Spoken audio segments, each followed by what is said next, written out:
YouTube fam, what's poppin', y'all? What's poppin'? It's your girl ELady Chrys. Y'all gotta excuse me, I'm still wiping the crust out of my eyes, y'all. I'm just now waking up. Good lord, it is broad daylight outside, y'all, and I'm up. For those y'all that don't know, I'm a whole night owl out here. But I wanted to get a video out to y'all, so here it is. This right here is the list of things that you can do to boost their credit score up while you're driving. Alright, so with that being said, let's get to it.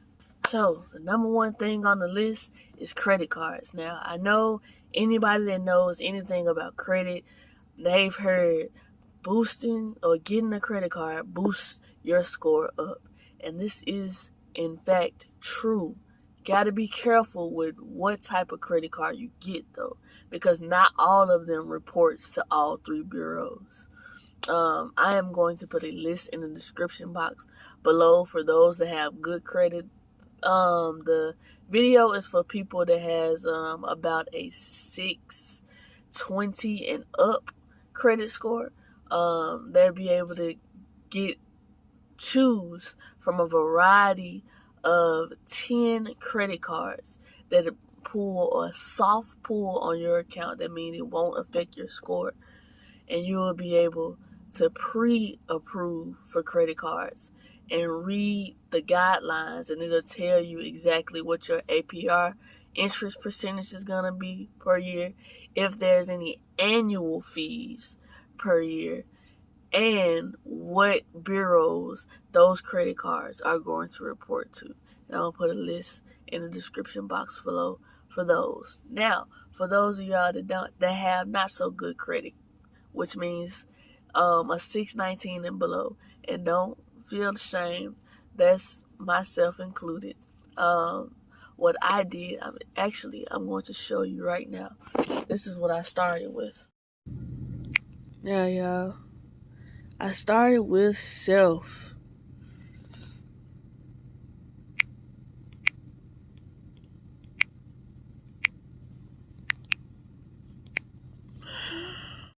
Alright, y'all, so it wouldn't let me actually do a video of the self, which I guess for security reasons, as they should, it is personal information. But I wanted to show y'all physically. On the screen is a screenshot of what my score is right now, and as y'all can see right underneath it where it says change to date, it's up 78 points, and this is from using self-pay credit card, Fingerhood credit card, and getting a trade line. Within the last 6 months, my credit score has already changed 78 point doing those three things alone. You see at the bottom where it says my current balance and available credit, which means that my credit card utilization is at 50%, which really isn't good, honestly. And my credit score is still up 78 points, which lets you know that even though my credit utilization isn't where it's supposed to be, it's usually supposed to be within a 10 to 30% range, my credit score is still actually going up because I'm making on-time payments. I have 2 credit lines open, Self and Fingerhood, and I'm using a trade line.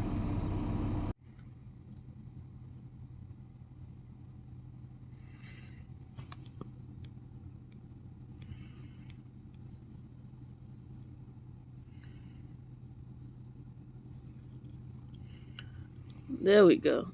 Alright, so Fingerhood, as you can see, that's my name, is an in-house credit card, meaning when you purchase it, when you get approved for it, there's no annual fees. It reports to all 3 bureaus, and you can only shop within their store. It's like a Macy's card or a Kohl's or a Target card. You can only shop within their store. But they have tons of things that you can buy, from clothes to home furniture. I know I got me some roller skates from here and some pots and pans and a little toy for myself. Yeah. They their brand is really over 1,000 strong. And it's not, most of the stuff isn't name brand. Some of it is, but most of it isn't. I don't want to lie to y'all. So if you're into name brand stuff, this might not be your speed. But they do have, as you can see, I got pots and pans. I was looking for my rollerblades, but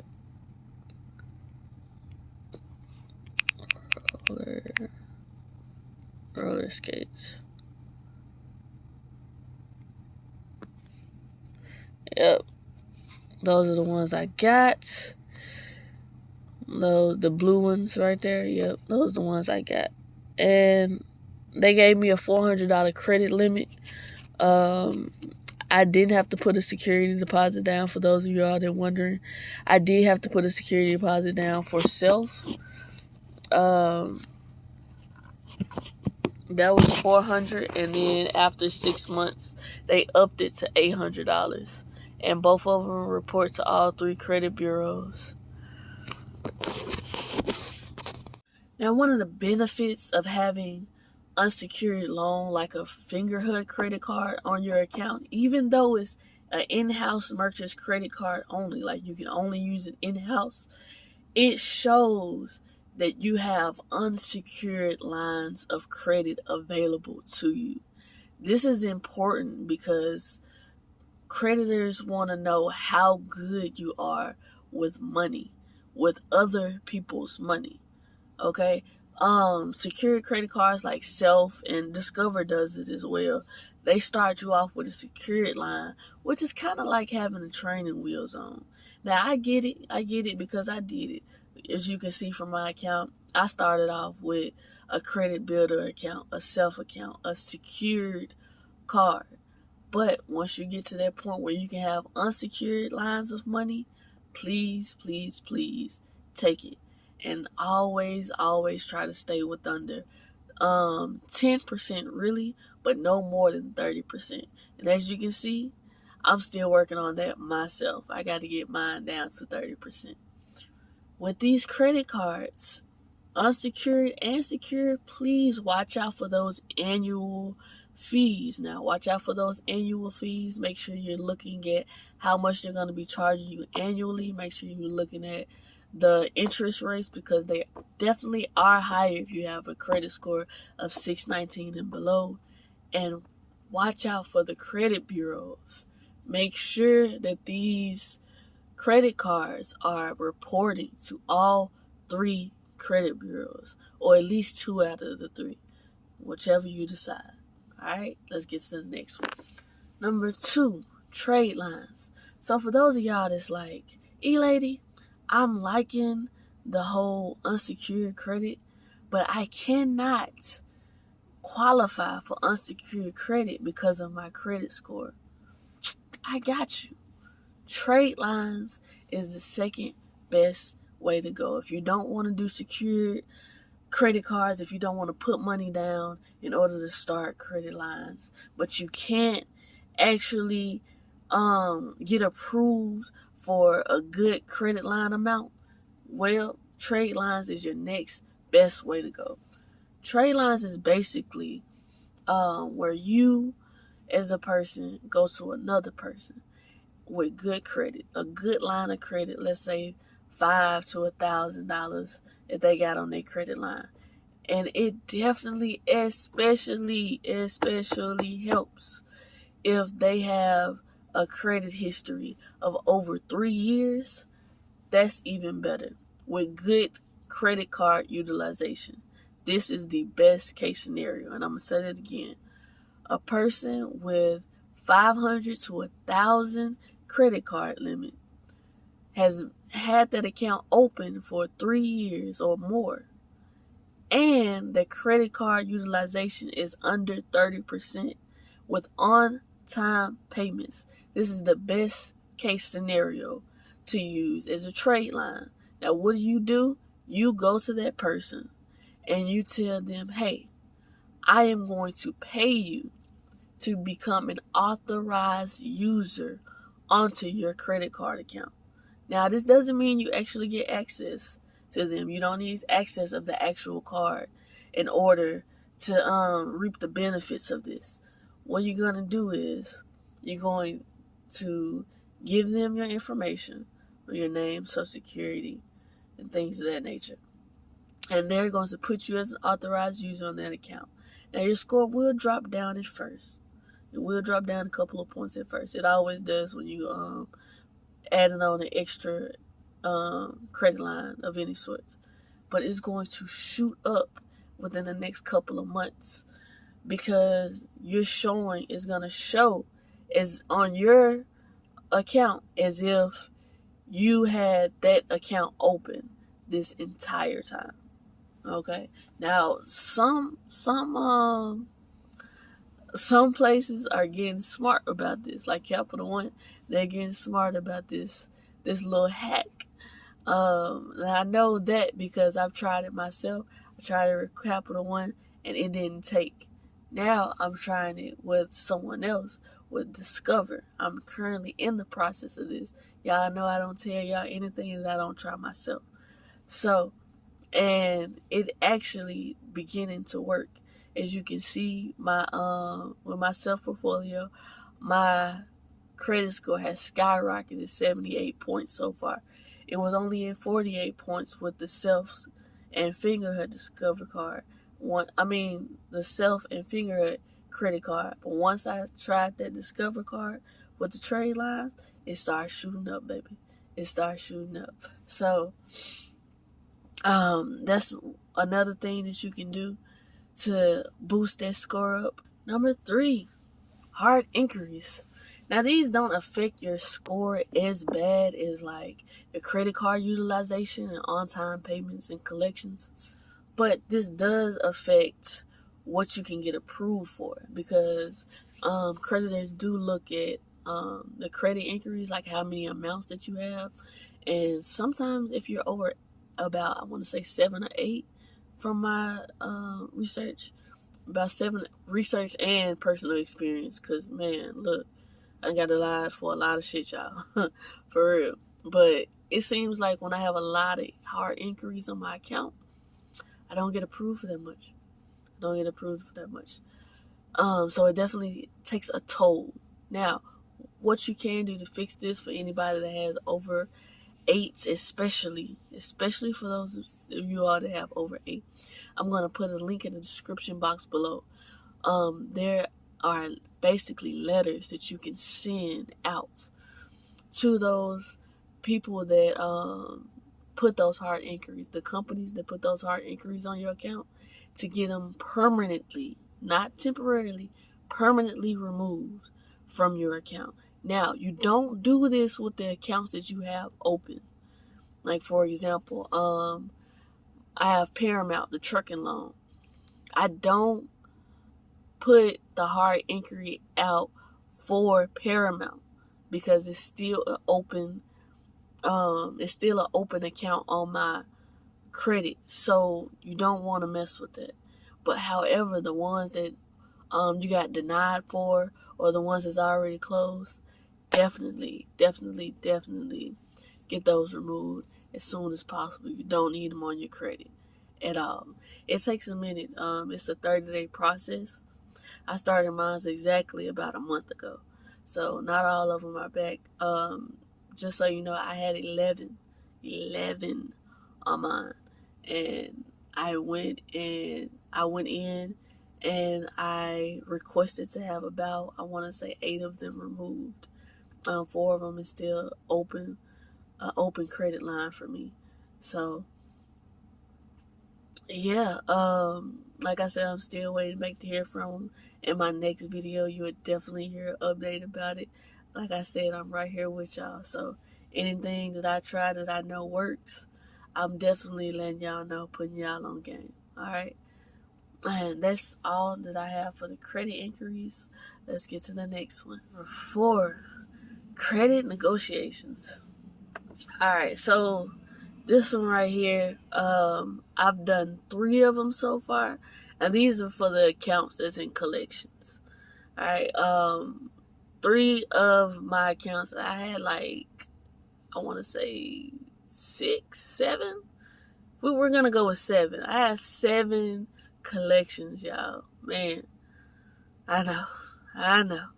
So 3 of them I've already um, worked on, and I've already negotiated my price down and got it settled out. It was like a paid as agreed. Paid as agreed is the highest form of settlement that you can have when you're working with collections. Okay, so what I did was I called them on the phone and I told them, listen. Now I did this with the small amounts. So like I think the 3 that I did was no more than $500. I told them like, listen, $250 is all I got right now. Could you take that right now? I'm on a strict budget. I can't afford anymore. And depending on who they are, they're gonna say yes or no or negotiate a price. Now, you gotta be like on it. You gotta be on it. You gotta like be very, very persistent when you're talking to these people. Because 9 times out of 10, they already bought your account at pennies on the dollar. So they're just trying to see the highest amount that they can go. Now, some of them I was able, I guess, I want to say the first one I was able to get down to 200. The second one I was able to get half, which was about 211. And the third one I couldn't negotiate them at all, y'all. I had to pay like the whole 500. I was sick. But I think I got like $75 off. So it was just like, it really came to like 580 or some shit like that. Because it was originally like 500 or something. But man, I was still sick. I was like, damn, that's like 500. That's damn near rent. That's damn near rent. A car note or something. I could have put it somewhere else. But I got it, and they sent me a letter. Actually, I'm going to show you one. Okay, y'all. And this is an example of what the letter would look like and what it'll say.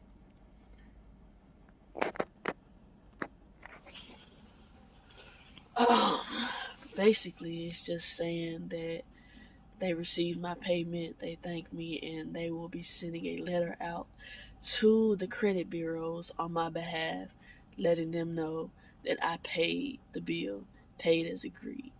Now, you have to make sure that you have that agreement with them that is going to be paid as agreed, because some of them are slick.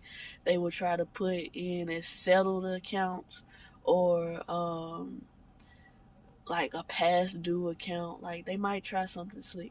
So you have to get it in it's best to get it in writing if you can actually send them a letter and put a payment with them with the letter and have the agreement actually on the letter saying that if you actually cash this check, you are agreeing that our account is going to be paid as agreed. Make a copy of it and send it in certified mail. That's the best way to do it. I got my agreement over the phone with the first one, and then the second 2, I got it in the letter. So do whichever way works for you, whichever way you think is best to do it, then just make sure it gets done, y'all. Just make sure you cover your tracks, okay? Make sure you cover yourself. Protect you. And that's all I have for you for this video, y'all. I'm going to be checking with you all in the next 5 to 6 months when I get my credit score right where I want to be. And I'm going to tell y'all more of the steps and go more into detail of the results of the steps that I've already taken to increase my credit score. Yeah, with that being said, I'll talk to y'all later. Y'all make sure y'all put down in the comments the steps that you all take, the things that worked for you all, the things that didn't work. Did y'all have to end up using the collection letters, or were y'all able to negotiate price down? Did someone help y'all with y'all credit? Put us on where the plugs at. Where the plugs at? Alright, y'all know me, I'm saving up for something. I always got a game plan with something. So I gotta get that score up. I gotta get that score up. But best believe you all would know every single detail once it is up on how to bring that bad boy up. I will definitely be keeping y'all posted with everything. So subscribe to the channel, like this video if it was helpful. Comment down below. I love y'all. I'll talk to y'all later. Peace.